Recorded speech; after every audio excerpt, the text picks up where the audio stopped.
다 같이 사도신경으로 신앙 고백하심으로 주일 예배 하나님 앞에 드리시겠습니다. 나는 전능하신 아버지 하나님, 천지의 창조주를 믿습니다. 나는 그의 유일하신 아들, 우리 주 예수 그리스도를 믿습니다. 그는 성령으로 잉태되어 동정녀 마리아에게서 나시고 본디오 빌라도에게 고난을 받아 십자가에 못 박혀 죽으시고 장사된 지 사흘 만에 죽은 자 가운데서 다시 살아나셨으며 하늘에 오르시어 전능하신 아버지 하나님 우편에 앉아 계시다가 거기로부터 살아있는 자와 죽은 자를 심판하러 오십니다. 나는 성령을 믿으며 거룩한 공교회와 성도의 교제와 죄를 용서받는 것과 몸의 부활과 영생을 믿습니다. 아멘. 다 같이 찬송가 94장 찬송하시겠습니다.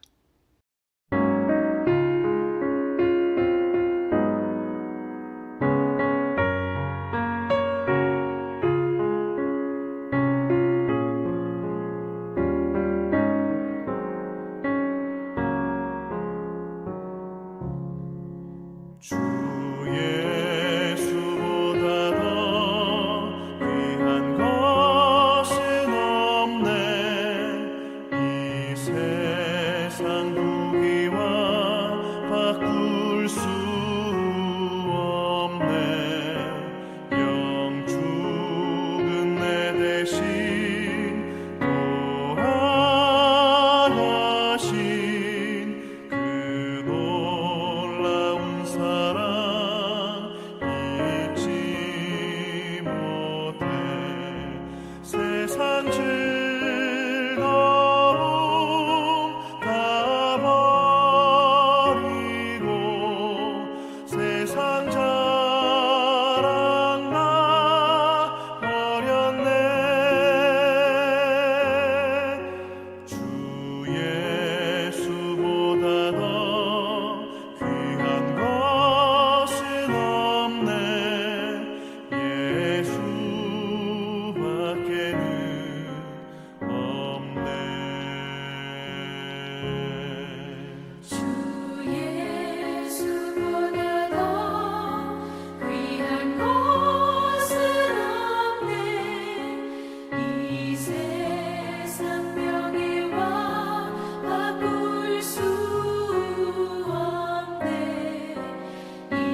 이 시간 우리 다 같이 함께 기도하는 시간 같습니다.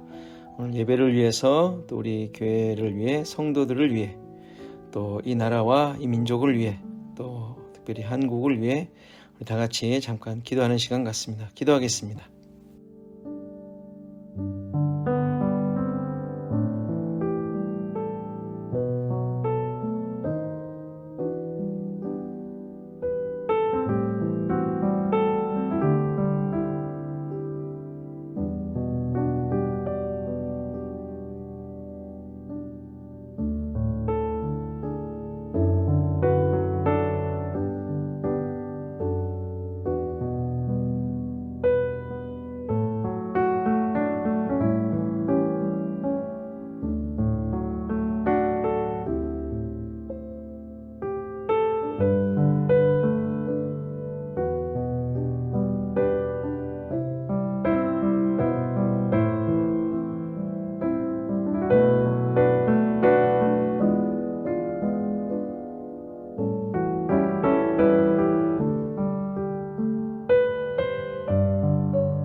주님, 우리의 기도를 들으시고 함께 드리는 우리의 예배를 받아 주옵소서. 주님만이 주님이시며 인도자이심을 고백합니다. 이 예배를 통하여 주님께만 영광이 되기를 원합니다. 임재하시고 또 우리와 함께 하셔서 친히 역사해 주옵소서. 예수 그리스도의 이름으로 기도하옵나이다. 아멘. 이 시간 하나님의 말씀 같이 보십니다. 마태복음 15장 21절에서 28절 말씀입니다. 마태복음 15장 21절에서 28절 말씀입니다. 다 같이 한 목소리로 봉독합니다. 시작. 예수께서 거기서 나가사 두로와 시돈 지방으로 들어가시니 가나안 여자 하나가 그 지경에서 나와서 소리질러 이르되 주 다윗의 자손이여 나를 불쌍히 여기소서. 내 딸이 흉악하게 귀신 들렸나이다 하되 예수는 한 말씀도 대답하지 아니하시니 제자들이 와서 청하여 말하되 그 여자가 우리 뒤에서 소리를 지르오니 그를 보내소서. 예수께서 대답하여 이르시되 나는 이스라엘의 집에 어린 양 외에는 다른 데로 보내심을 받지 아니하였노라 하시니 여자가 와서 예수께 절하며 이르되 주여 저를 도우소서. 대답하여 이르시되 자녀의 떡을 취하여 개들에게 던짐이 마땅하지 아니하니라. 여자가 이르되 주여 올소이다마는 개들도 제 주인의 상에서 떨어지는 부스러기를 먹나이다 하니 이에 예수께서 대답하여 이르시되 여자여 내 믿음이 크도다. 내 소원대로 되리라 하시니 그때로부터 그의 딸이 나으니라. 아멘. 다 같이 날 구원하신 주 감사 찬양하시면서 헌금 봉헌하십니다.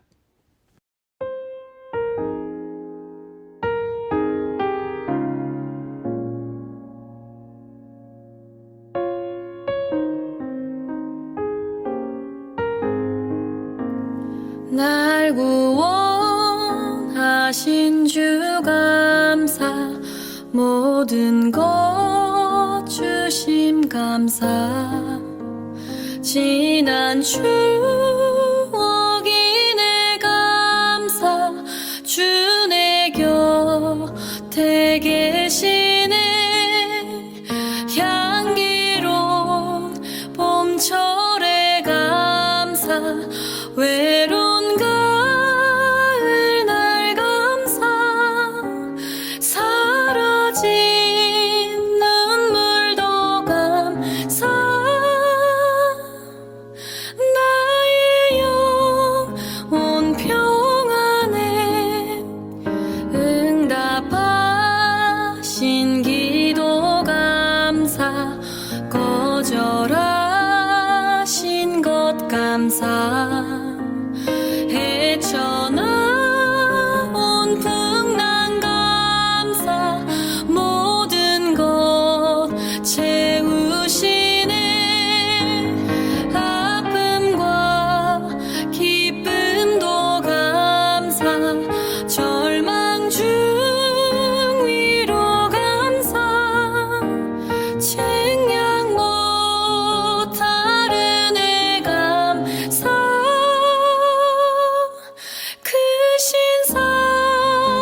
희망 감사해.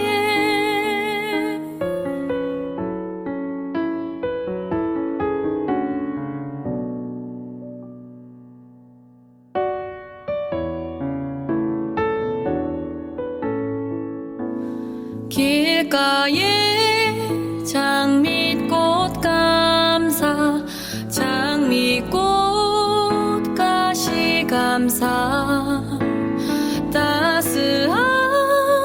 따스한 가정 희망 주신 것 감사. 기쁨과 슬픔도 감사. 하늘 평안을 감사. 내일의 희망을 감사.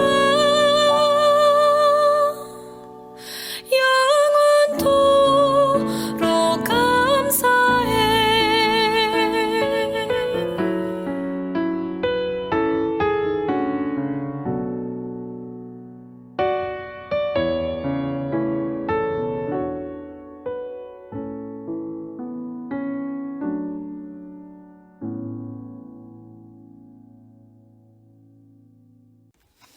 이 시간 우리 교회 소식 함께 나눕니다.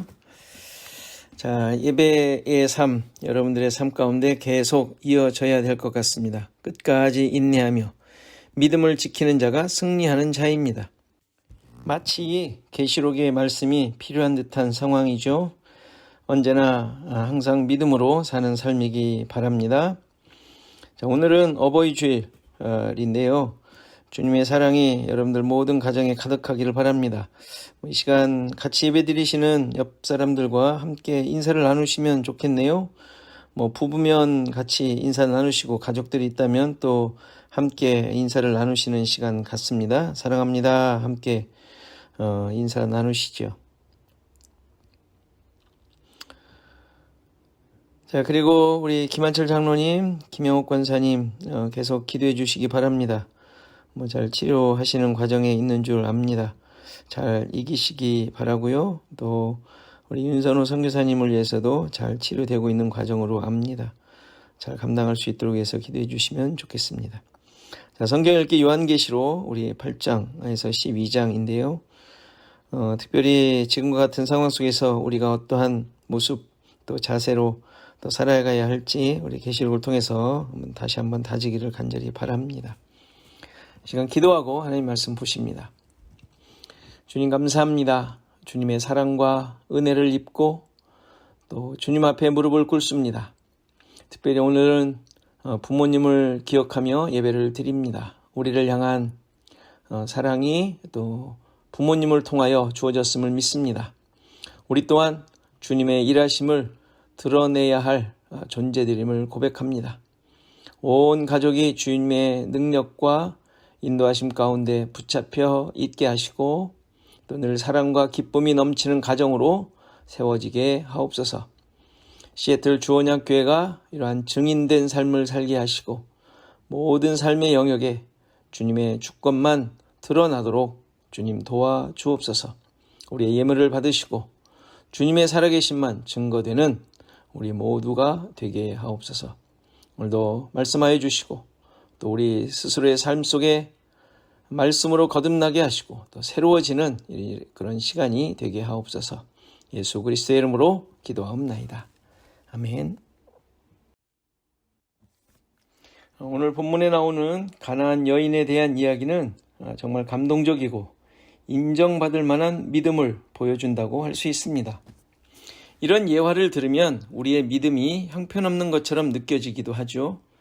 딸이 흉악한 귀신에 들렸으니 어머니의 마음으로서 얼마나 기가 막혔을 것인지 충분히 이해가 갑니다. 그러나 믿음의 내용은 그러한 간절함에 대한 대가가 아니죠. 다시 말해서 인간적인 기준과 감정 혹은 관계로 이해하거나 해결할 수 있는 것이 아니라는 말입니다. 관계가 좋아서 또 너무 감동적이어서 또 너무 안 됐다는 마음에서 주어지는 내용이 아닌 것이죠. 이러한 생각이 진정한 믿음을 갖는데 방해가 된다는 사실 아십니까? 지성이면 감천이라는 생각으로 지극정성을 다하면 하늘의 아버지께서 감동하실 것이라 믿는 것입니다.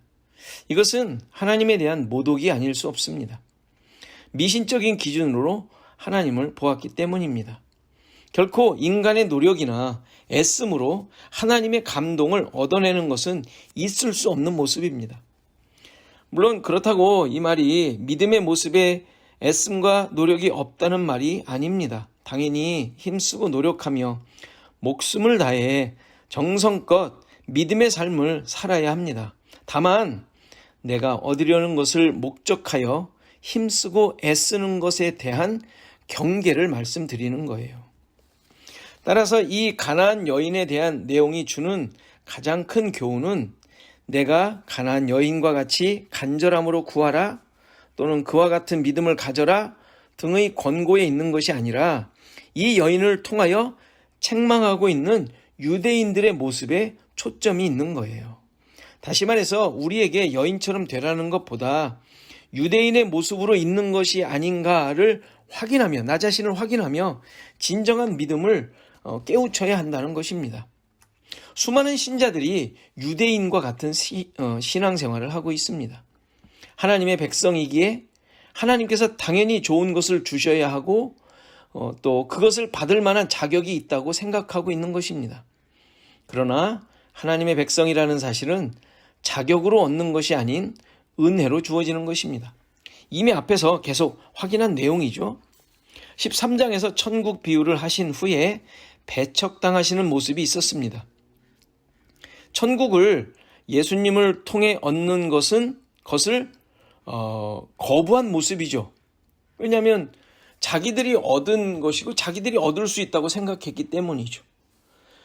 그들은 자신의 기준과 경험으로 예수님을 판단했던 거예요. 스스로 가지고 있는 것들을 포기하지 못하였기 때문에 그래요. 그것이 포기가 안 되니까 예수님을 인정할 수 없는 것입니다. 이런 모습에 대해 14장에서 세례 요한의 죽음을 통하여 보여주는 거예요. 세례 요한은 오직 예수 그리스도만 소개한 자 아닙니까? 그런 그의 모습이 세상에서 전혀 가치 없는 존재임을 죽음을 통하여 드러낸 것입니다. 예수님을 소개하는 자, 세상에서 무의미한 자이며 있으나 마나한 자라는 것을 그의 죽음을 통하여 보여준 것입니다. 아무리 오병이어와 무리를 걷는 특별한 기적을 보여주며 예수님을 알려주지만 죄인인 인간들은 전형적인 자기 기준에 의해 행동할 뿐임을 보여줘요. 내 기준에 맞아야 하고 내가 원하는 것이어야 합니다. 철저하게 이기적인 존재임을 말하는 것이에요. 그런데 이러한 모습이 유대인들의 선생이라 할 수 있는 바리새인과 서기관들에게 그대로 있었다는 사실을 보여준 것 아닙니까? 손을 씻지 않는 제자들에게 하나님의 말씀을 어기는 죄인으로 비난하죠. 그러니까 그렇게 해서 자신들이 하나님을 가장 잘 섬기는 자들이라고 보이며 여기도록 한 것 아닙니까? 이에 대해 예수님께서는 이들이 얼마나 더러운 자들인 줄을 보도록 하십니다. 하나님을 잘 믿는 데에 몸이 깨끗해야 하고 더러운 것을 정결하게 하며 섬기는 것이 아니라 이미 자기 자신에게 있는 죄악된 본성으로 인해 더러워진 존재임을 발견하는 것이 중요한 것임을 말씀하고 계신 것이죠. 자신의 죄악을 감추기 위해 여러 가지 삶의 원리나 기준들을 세워놓은들 그것으로 정결하게 되는 것이 아니라는 것입니다. 그리고 이 사실을 증명해 주시기 위해 예수님께서는 그 두로와 시돈 지방으로 가셔서 한 여인을 만나신 거예요.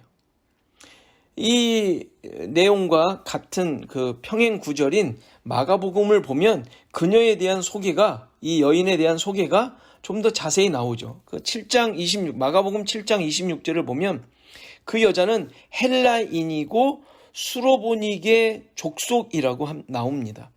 수로보니게는 이 여인의 혈통이 시리아에 거주하는 페니키아인이었음을 말해주죠. 그게 이제 수로보니게가 시리아와 그 페니키아가 합성된 단어니까요. 그런데 이 여인이 헬라인이라고 합니다.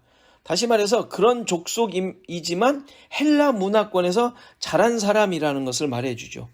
한마디로 그녀는, 이 여인은 이방인 중에 이방인이고 유대인 입장에서 본다면 상종도 하지 않는 미천한 개와 같은 자임을 보여주고 있는 거예요.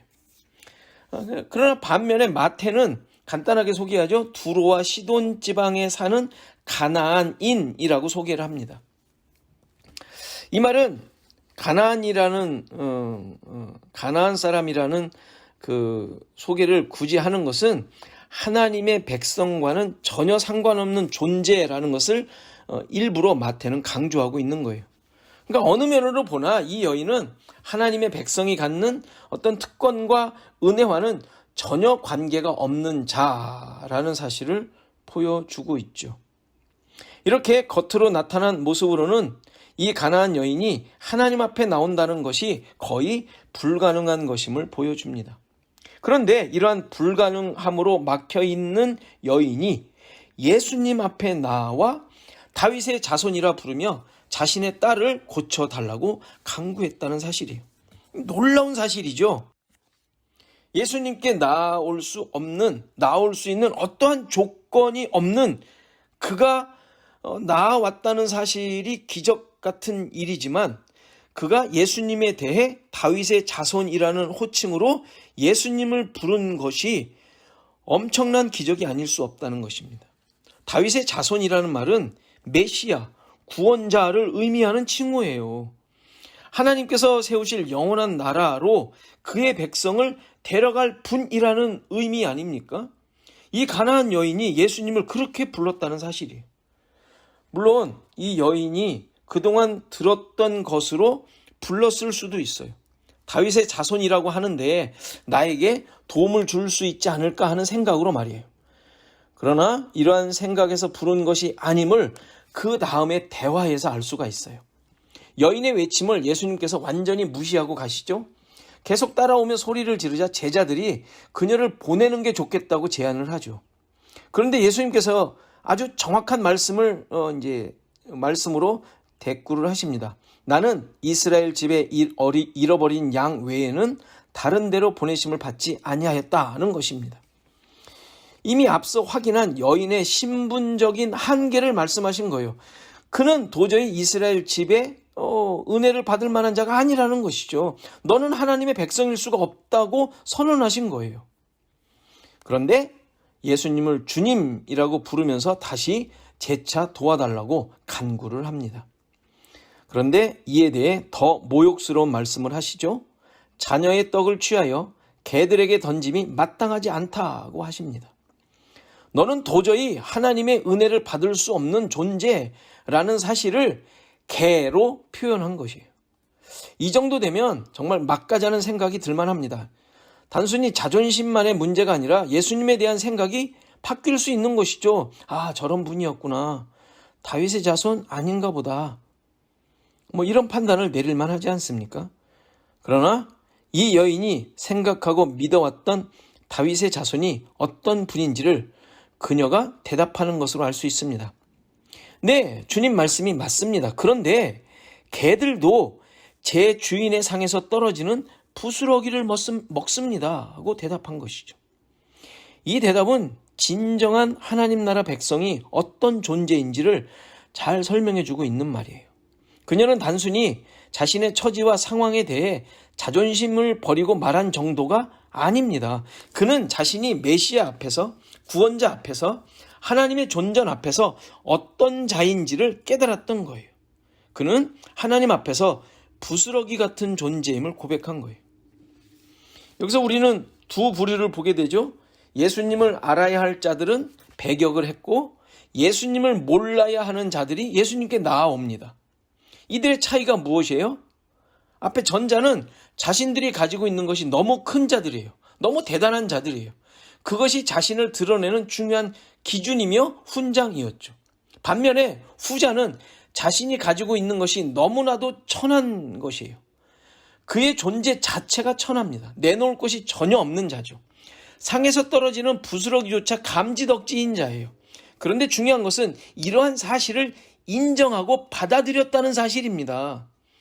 당연히 인간의 판단과 기준으로는 불가능한 모습이에요. 아무리 내가 못났다 그래도 그것을 가지고 비난하고 욕한다면 금방 인정해지지 않잖아요. 나 못난 거 아는데 그래 너 못났어 그러면 그것을 그대로 받아들이며 가만히 있을 자가 있습니까?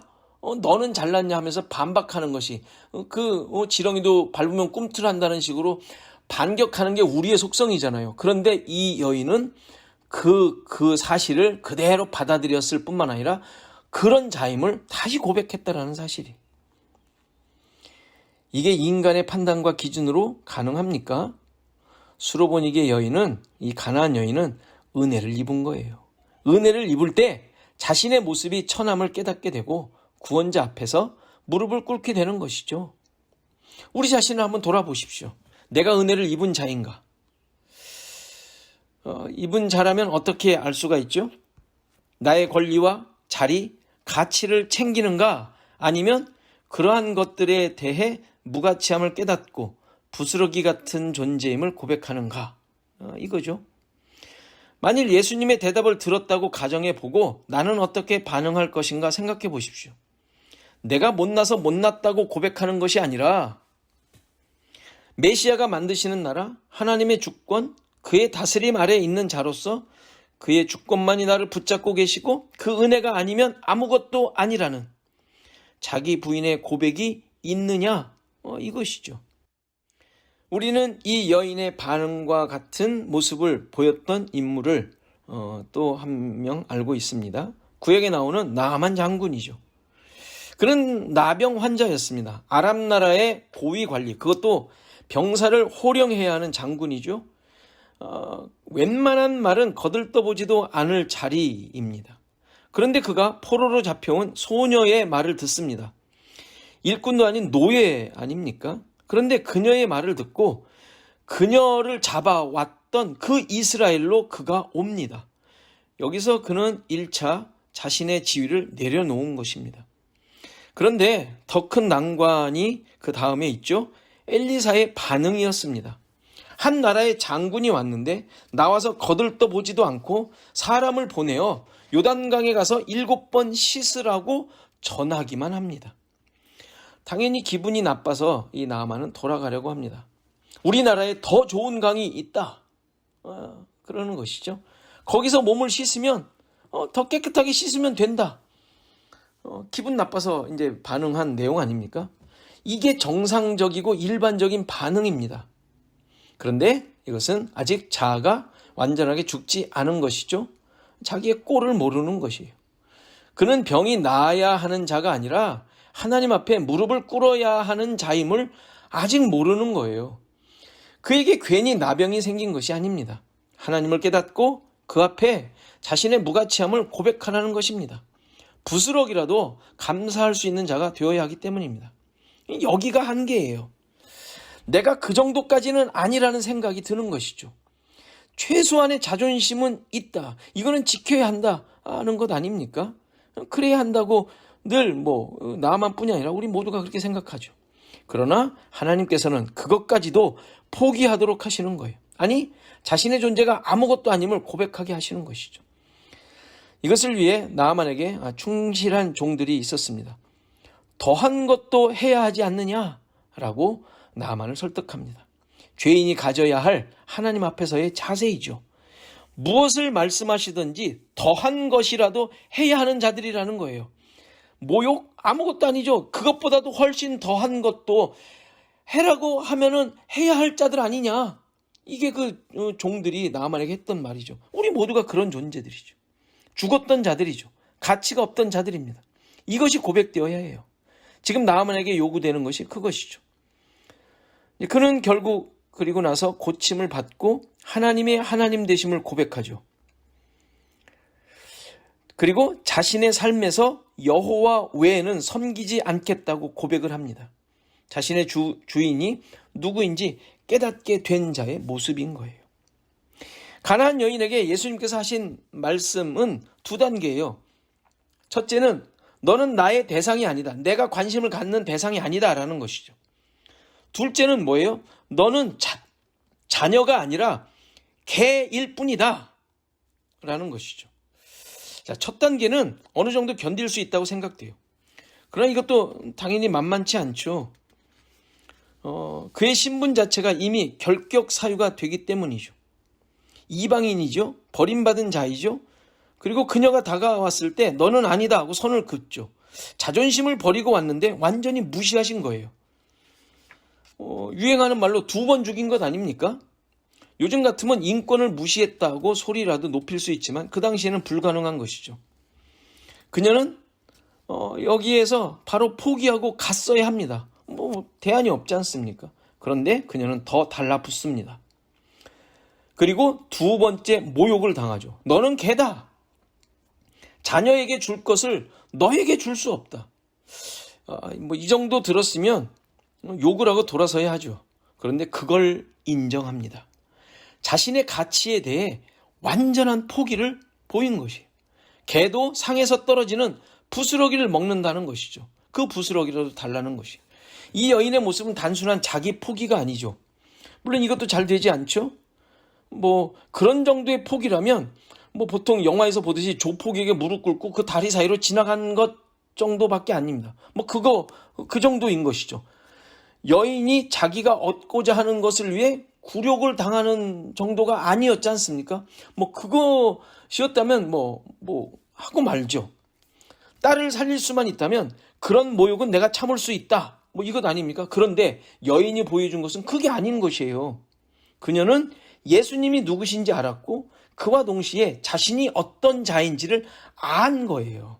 다윗의 자손, 메시아가 다스리는 세상은 어느 것 하나 아무리 하찮은 것이라 하더라도 은혜 안에 있는 것이고 하나님 나라의 다스림 가운데 있다라는 것을 깨달은 거예요. 아무리 하찮은 것도 은혜다. 진짜 은혜다라는 것을 깨달은 거예요. 이것을 고백한 시인이 있죠. 시편 84편 10절에 이런 고백이 있죠. 주의 궁정에서의 한날이 다른 곳에서의 첫날보다 나은즉 악인의 장막에 사는 것보다 내 하나님의 성전 문지기로 있는 것이 좋다는 고백을 합니다. 이 고백은 단순한 비교를 하는 것이 아니죠. 절대적인 기준, 가치를 말하는 거예요.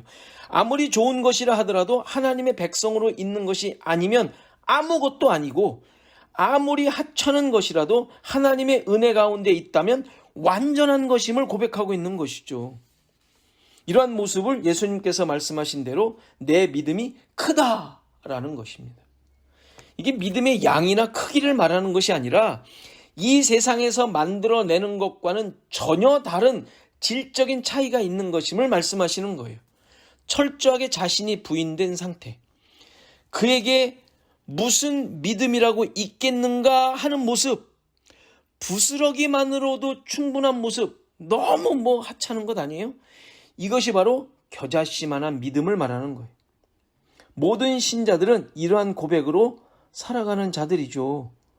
세상에서 무슨 대단한 모습이나 삶을 만들어내는 것이 신자들의 삶이 아니에요. 부스러기로 그것만으로도 감지덕지한 고백으로 살아가는 자들이 신자들이죠. 이것이 작다, 그걸로 어떻게 사느냐, 좀 더 주셔야 되지 않습니까? 내 체면이 그게 아니지 않습니까? 이 우주를 창조하신 하나님께서 그러시면 되겠습니까? 라는 생각이 든다면 그는 이미 하나님 나라에 적합한 자가 아님을 스스로 증거하고 있는 거예요. 믿음의 선진들이 고백한 내용이 무엇입니까? 자기가 아무것도 아니라는 것 아닙니까? 그러니까 세상이 감당할 수 없다는 것은 세상의 가치로 그들에게 어떠한 영향도 줄 수 없다라는 것이 그 믿음의 선진들의 모습 아니에요? 여러분들 십자가상에서 예수님께 부탁한 한쪽 강도의 고백을 아시지 않습니까? 그의 고백이 뭡니까? 당신의 나라에 임할 때 나를 기억해달라라고 말합니다. 자기 스스로의 모습이 얼마나 죄송스러웠으면, 정말 가치 없었으면 기억이라도 해달라고 합니다. 기억이라도. 무슨 거기에 데려가 달라는 말도 아니에요. 그냥 기억만 해달라 그래요. 그런 말밖에 하지 못하는 존재, 이게 하나님 나라에 적합한 자들의 모습이죠. 생각해 보세요. 죄를 짓고 지금 십자가에 달려 죽는 그 처지에 뭐가 잘나서 대단한 것을 요구할 수 있겠습니까? 이게 우리 모두의 모습이어야 한다는 거예요. 근데 우리는 어떻게 삽니까? 이 세상에서 얼마나 당당한지 모르겠어요. 세상의 것을 다 달라 그래요. 하나님 나라에서 분명히 이런 것이 무의미하고 배설물이라는 것을 믿고 고백하며 알면서 무슨 대단한 존재로 살 것처럼 이 세상에서 큰 소리 치지 않습니까? 뭘 그렇게 달라고 하는 게 많은지요. 우리의 모습 부스러기로 사는 자들이에요. 부스러기. 여러분들 부스러기를 받은 자라면 이 세상에서 얼마나 무시받는 존재라는 것을 대변해 주는 내용 아닙니까? 우리 모두의 모습 십자가에 달려 한쪽 강도가 예수님께 말하고 있는 당신의 나라에 임할 때, 당신의 나라에 임할 때 나를 기억이라도 해 주십시오 라는 마음으로 살아가고 있는 존재들임을 잊지 않으셔야 합니다. 그리고 그 은혜면 충분한 자들이에요.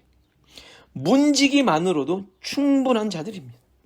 이러한 고백과 감사가 여러분들의 삶 가운데 늘 있기를, 또 우리 모두의 고백이기를 간절히 바랍니다. 우리 다 같이 말씀 생각하며 잠깐 기도하는 시간 갖습니다. 부스러기만으로도 충분한 은혜를 받은 자임을 기억하고 늘 주님을 의지하며 살게 하옵소서. 기도하시고 세상이 주는 것들 속에서 더욱 우리의 믿음의 가치와 나의 존재가 드러나게 하옵소서. 그것만으로 충분함을 고백하며 살게 하옵소서. 기도하시고 특별히 부모님을 위해서 우리 기도했으면 좋겠습니다. 또 자녀들을 위해, 또 나 자신을 위해 믿음으로 하나가 되는 가족이 되게 하옵소서. 기도하시고 늘 기도하듯이 우리 김한철 장로님, 김용옥 권사님, 그리고 우리 은선호 선교사님을 위해서 우리 다 같이 한 1분 동안 기도하시겠습니다.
하나님 아버지 감사합니다. 오늘도 주님의 말씀으로 새롭게 하시고 은혜로 감싸주심에 감사드립니다.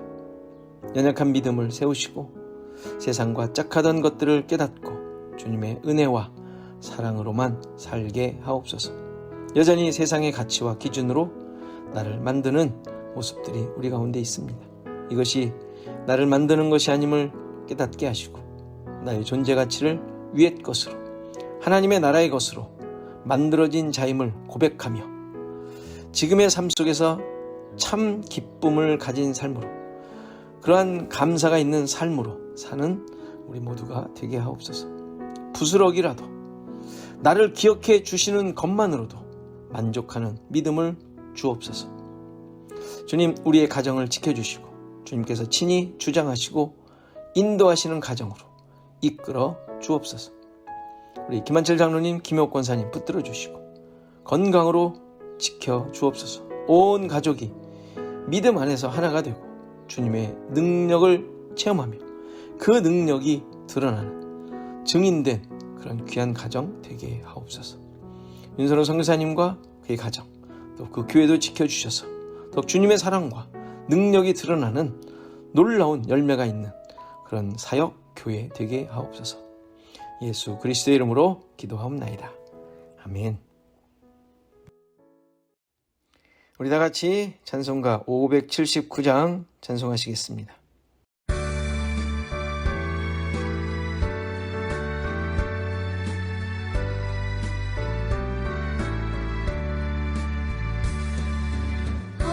어머니의 넓은 사랑 귀하고도 귀하다.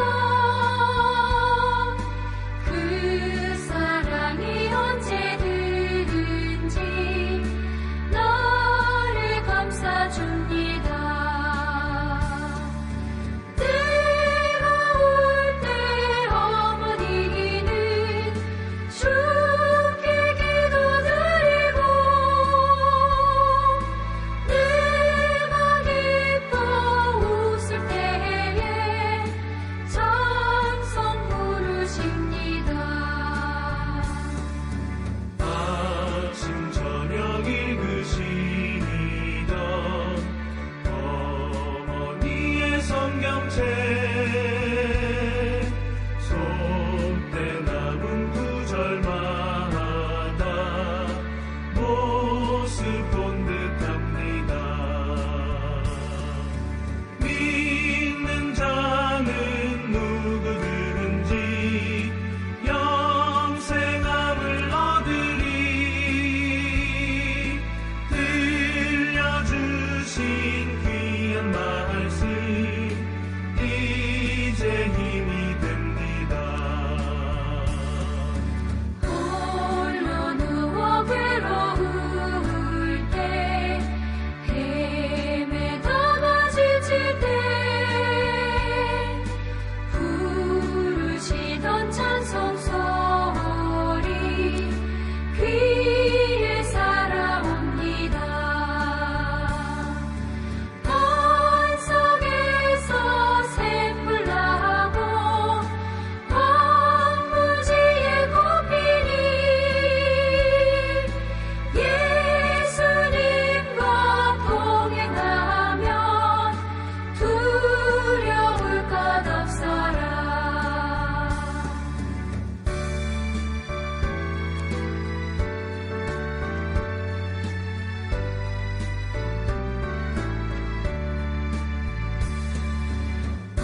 온유하고 겸손하며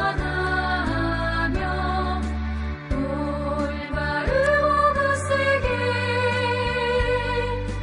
어머니의 뜻받들어 보람 있게 살리라. 풍파많은 세상에서 선한 싸움 싸우다 생명신에 흐르는 곳 길이 함께 살리라. 이제는 예수 그리스도의 은혜와 하나님의 크신 사랑과 성령의 감화, 감동, 교통하시며 함께하심이 오늘 예비한 모든 성도들 머리머리 위에, 저들의 생업과 가정과 자손 대대 위에, 시애틀 주원약 교회 위에 이제로부터 영원토록 함께 계실지어다. 아멘.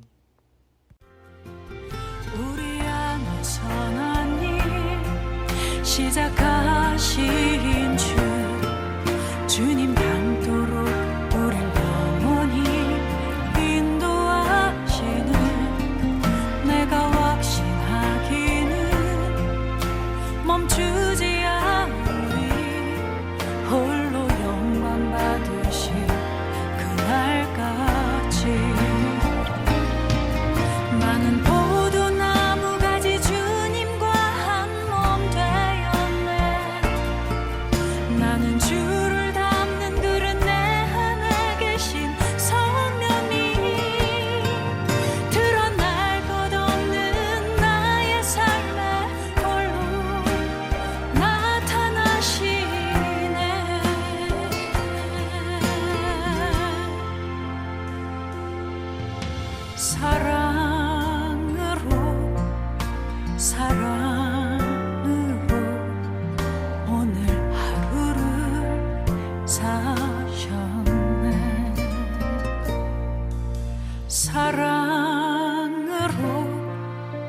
사랑으로